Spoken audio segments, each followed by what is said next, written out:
মাছ মাংস তো আমরা প্রতিদিনই খেয়ে থাকি। যদি মাঝে মধ্যে একটু ভিন্ন ধরনের খাবার হয় তাহলে কিন্তু মন্দ হয় না। আসসালামু আলাইকুম, কেমন আছেন সবাই? আশা করি সকলে অনেক বেশি ভালো আছেন। আজকে আমি একটা বাদামের রেসিপি করে দেখাবো।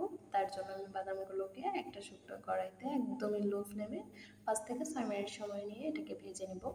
অবশ্যই এটা অনবরত নেড়েচেড়ে ভেজে নিতে হবে, নয়তো বা এটা পুড়ে যাবে। পুড়ে গেলে খেতে তিতো হয়ে যাবে, তাহলে এটা মোটেও ভালো লাগবে না। এটা 5 থেকে 6 মিনিট সময় নিয়ে ভেজে নিয়ে একটা সুন্দর ঘ্রাণ বের হওয়া পর্যন্ত অপেক্ষা করতে হবে। সুন্দর একটা ঘ্রাণ বের হলে বুঝে নেবেন এটা ভাজা হয়ে গেছে। তবুও একটা বাদাম উঠিয়ে নিয়ে এভাবে আলতো হাতে চাপ দিলে যদি খোসাটা ছেড়ে আসে তাহলে বুঝবেন এটা পারফেক্টলি ভাজা হয়ে গেছে। এবারে বাদামগুলোকে আমি সাইডে রেখে দিয়ে কড়াইতে সামান্য পরিমাণ তেল দিয়ে কয়েকটা শুকনো মরিচ ভেজে নিচ্ছি। এই রেসিপিটা হবে একদমই ঝাল ঝাল।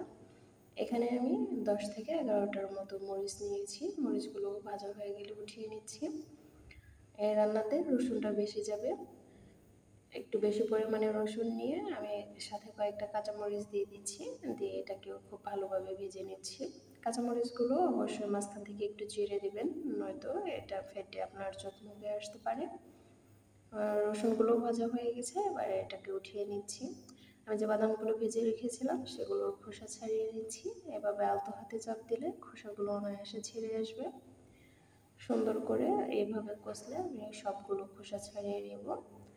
এবারে একটা শিলপাটা নিয়ে এটা বাটতে বসে যাব।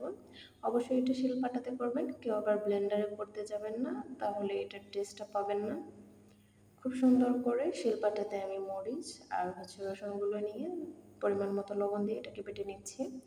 তবে একটি কথা, যারা প্রথমবারের মতো এই রেসিপিটা করবেন তারা অবশ্যই বাদামগুলোকে আগে বেটে নেবেন, কারণ অনেকেই তেলের জন্য পরবর্তীতে বাদামগুলোকে ভালোভাবে ফিনিশিং দিয়ে বাটতে পারেন না। আমার যেহেতু অনেকবার করা আছে তাই আমি মরিচগুলোকে আগে বেটে নিচ্ছি। মরিচগুলো বাটা হয়ে গেলে আমি বাদামগুলোকে সুন্দর করে বেটে নেব। এক্ষেত্রে বাদামগুলো বাটার সময় যদি আপনার মনে হয় যে না বাদামগুলো একটু টাইট হয়ে আসছে, বাটা যাচ্ছে না, তখন সামান্য পরিমাণে একটু পানি দিয়ে নেবেন। একদমই হাতটাকে চুবিয়ে একটু অল্প পরিমাণের পানি বাদামের মধ্যে দিয়ে যাবেন।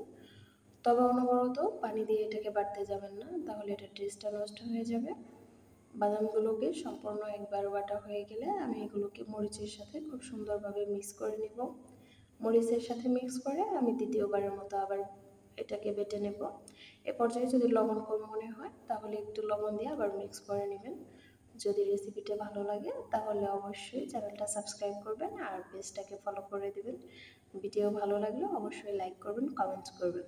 ধন্যবাদ।